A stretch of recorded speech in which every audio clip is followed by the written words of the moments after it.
नमस्कार दोस्तों। आज हम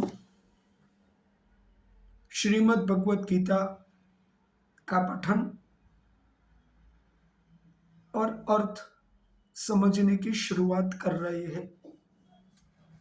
आप सबका मेरे YouTube चैनल पर स्वागत है। दोस्तों, मेरी प्रस्तुति अगर आपको पसंद आए तो आप अपने दोस्तों में इसे शेयर भी कीजिए और स्वाभाविक रूप से इसे लाइक तो कीजिए ही, और मेरे चैनल को सब्सक्राइब भी करें। दोस्तों, सबको पता है श्रीमद् भगवत गीता महाभारत ग्रंथ का एक भाग है। ये एक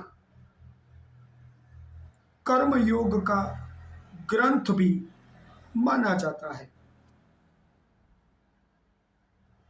हम इसे सिर्फ एक युद्ध से जोड़ के नहीं देख सकते। प्रत्येक व्यक्ति के जीवन में आने वाले अनिर्णय की स्थिति में उसे क्या करना चाहिए, उसका ये एक सही निष्कर्ष भी निकालता है और हमें अपने जीवन में सही रास्ते पर चलने में, निर्णय लेने में मदद भी करता है।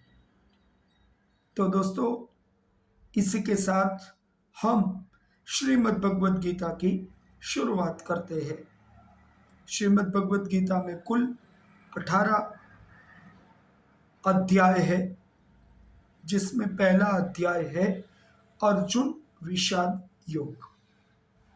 और समग्र गीता महाभारत के 18 पर्व में भीष्म पर्व के नाम से एक पर्व आता है। पर्व का मतलब होता है भाग, अध्याय का मतलब भी होगा भाग। तो गीता में अध्याय है और महाभारत में पर्व है। तो भीष्म पर्व में 13वें अध्याय से लेके 42वें अध्याय के बीच श्रीमद् भगवत गीता आती है, और वो ही एक अलग ग्रंथ के रूप में समझा भी जाता है, मनन भी किया जाता है, पठन भी किया जाता है। वास्तविक रूप में समग्र गीता में 2 संवाद देखने को मिलते हैं। एक है धृतराष्ट्र और संजय का संवाद, माफ कीजिए, धृतराष्ट्र और संजय का संवाद, और दूसरा संवाद है श्री कृष्ण और अर्जुन का संवाद। दोस्तों, यहां पर मैं एक इंटरेस्टिंग बात कहूंगा। हमारे देश में बहुत से लोग सूत शब्द को निम्न स्तर से देखते हैं। फिर से मैं कह रहा हूं, सूत शब्द को निम्न स्तर से देखते हैं, मगर हकीकत में सूत कोई निम्न स्तर नहीं है। जिस महाभारत की मैंने बात शुरू की, उसको लोगों को सुनाने वाले उग्र श्रवा सौती, वो खुद एक सूत थे। यहां पर धृतराष्ट्र, जिनको अंगत मित्र और साथी मानते हैं, वो संजय भी एक सूत है, और गल्वगण नाम के सूत के घर में उनका जन्म हुआ है। वो खुद भी ज्ञानी और धर्मात्मा व्यक्ति थे।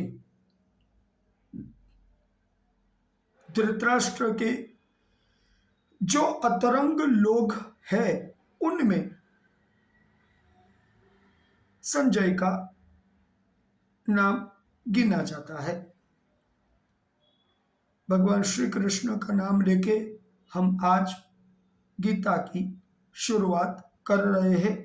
प्रथम अध्याय अर्जुन विषाद योग।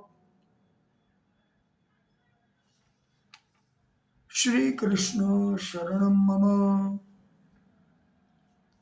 धृतराष्ट्र उवाच धर्मक्षेत्रे कुरुक्षेत्रे समवेतायुयुत्सवः मामकाः पांडवाश्चैव किम कुर्वत संजय। यहां पर इसका अर्थ होता है, धृतराष्ट्र ने संजय से कहा, धर्म क्षेत्र कुरुक्षेत्र में एकत्रित होने वाले मेरे और पांडु के पुत्र। समवेता का मतलब होगा एकत्रित होने वाले। मेरे इसके लिए श्लोक में उपयोग किया गया है माम का। पांडु के पुत्रों के लिए उपयोग किया गया पांडवा। और एक और वर्ड भी था, अपने ध्यान से सुना, समवेता युयुत्सव। अब क्यों एकत्रित हुए? युद्ध की इच्छा से एकत्रित होने वाले मेरे और पांडु के पुत्रों ने किम अकुर्वत, क्या किया। अब मैं यहां पर एक बात क्लियर कर दूं। जब ये श्लोक बोला गया तब महाभारत में 10वां दिन था। इसका मतलब ये हुआ कि ये जैसे युद्ध चलता था, day by day, moment bye moment running commentary नहीं थी। इस बात को समझ लेना। अब मैंने आपको पहले ही कहा कि हम इसका लॉजिकल अंडरस्टैंडिंग करेंगे। तो लॉजिकल अंडरस्टैंडिंग, आज के वक्त में अगर कोई व्यक्ति इस परिस्थिति में फंस जाता है कि उसको अपने ही निकट संबंधियों से किसी हालत में फैसला करना पड़े, तो वो क्या करेगा? बस हम इसको इसी लॉजिकल अंडरस्टैंडिंग से देखेंगे। आज के वक्त में कोई युद्ध किसी के व्यक्ति के साथ होगा ऐसा हम नहीं कह रहे, मगर जब किसी घर्षण या संघर्ष की स्थिति पैदा होगी तब हर एक को हम अपना माने, मगर वो हमें मानेंगे ऐसा जरूरी नहीं है। तो यहां पर मैं कुछ शब्दों का अर्थ प्रस्तुत करता हूं। यहां पर मैंने आधार लिया है स्वामी राम सुखदास जी द्वारा रचित श्रीमद् भगवत गीता के ऊपर टीका साधक संजीवनी है, उसका मैंने आधार लिया है। और अब हम पहले दो शब्द को समझेंगे, धर्म क्षेत्र कुरुक्षेत्र।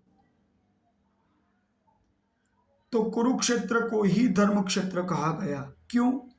क्योंकि वहां पर कुरुवंश जिसके नाम से चलता है वो राजा कुरु ने तपस्या की थी, इसीलिए इसको कुरुक्षेत्र कहा गया। और क्षेत्र का मतलब होगा विस्तार। और इसके साथ उन दिनों कुरुक्षेत्र कुरुवंशियों के नियंत्रण में था, तो ये उनकी अपनी खुद की भूमि भी थी।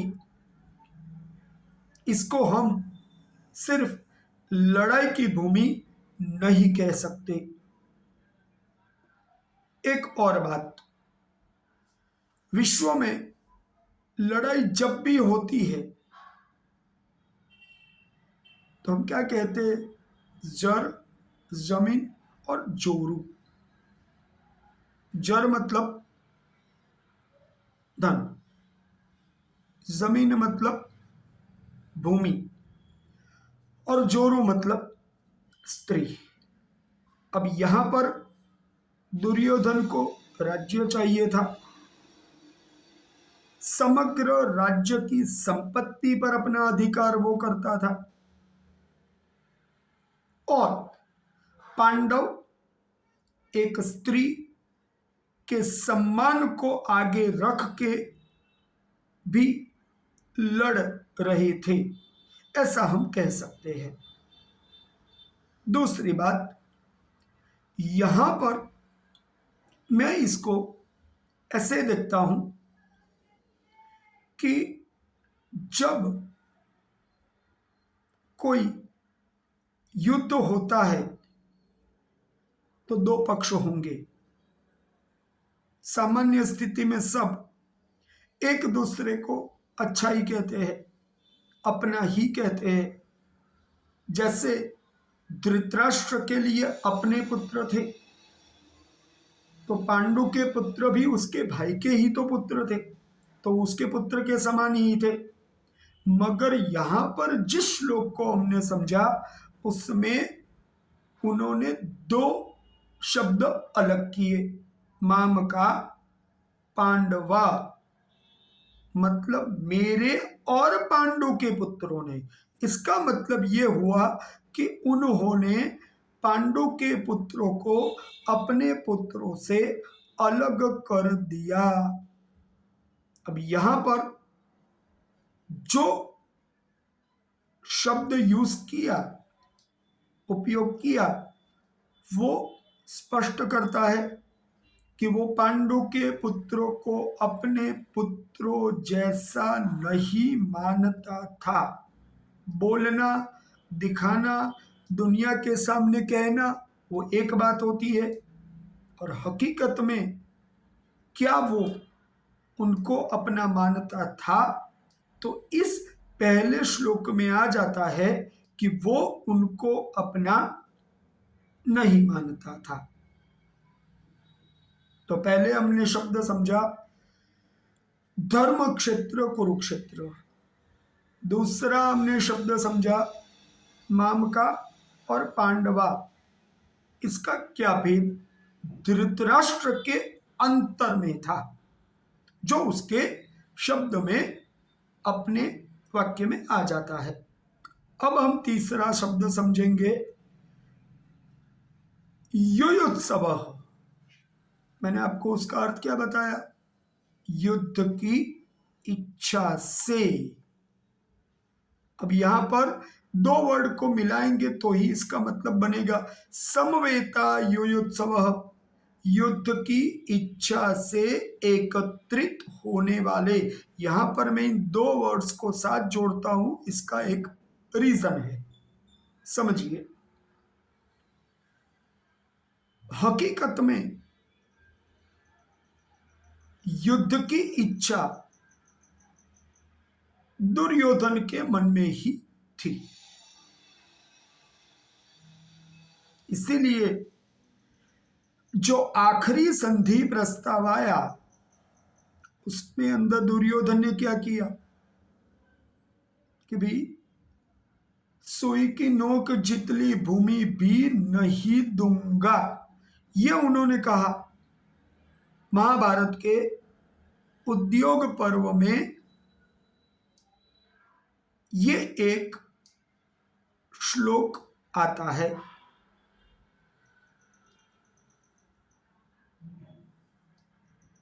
यावद्धि तीक्ष्णया शुच्या विद्यद्ग्रेण केशव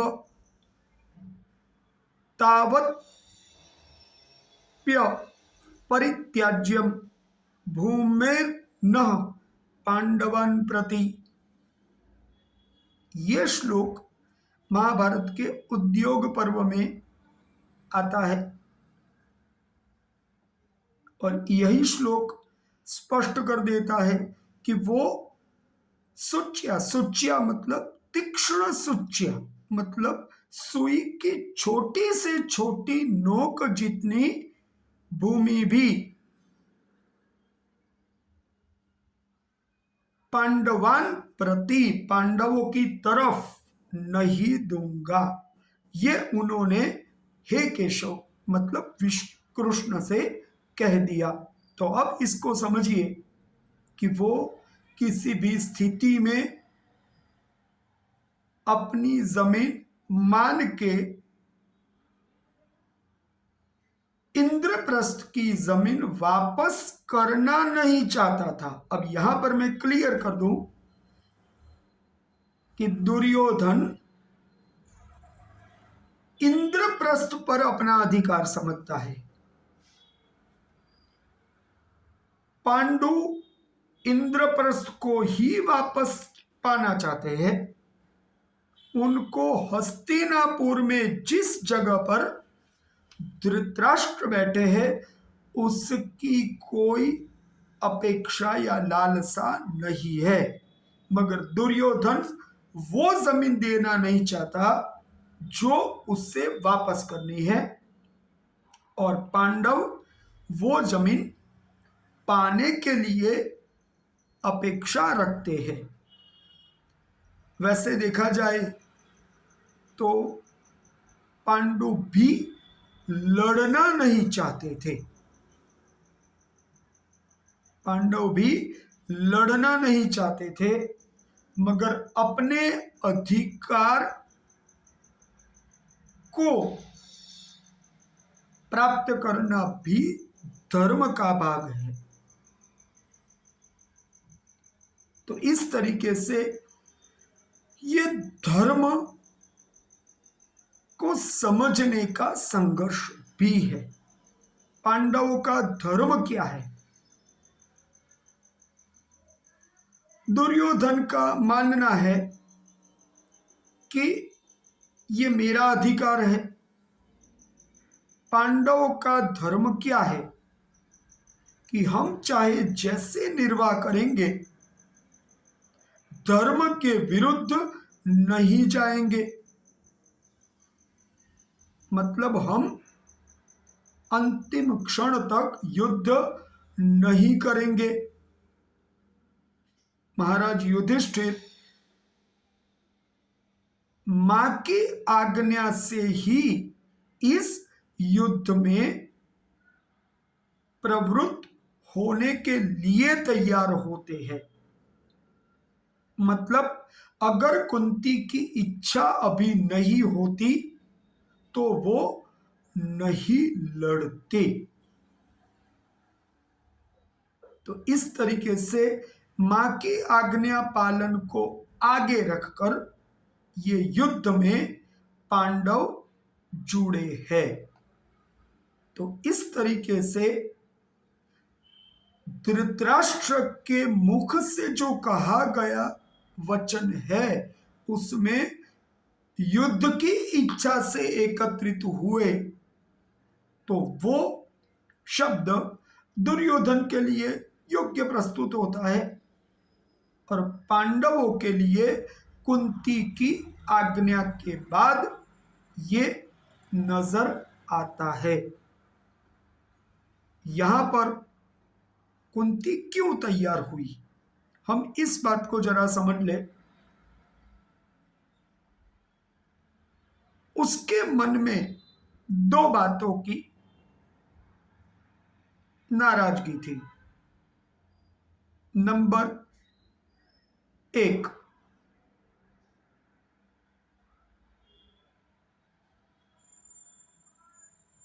उनके बच्चों के साथ जो किया गया था वो सही नहीं था। दूसरी बात, अपनी पुत्र वधू द्रौपदी को सभा में नग्न करने की कोशिश की, उसके वस्त्रों को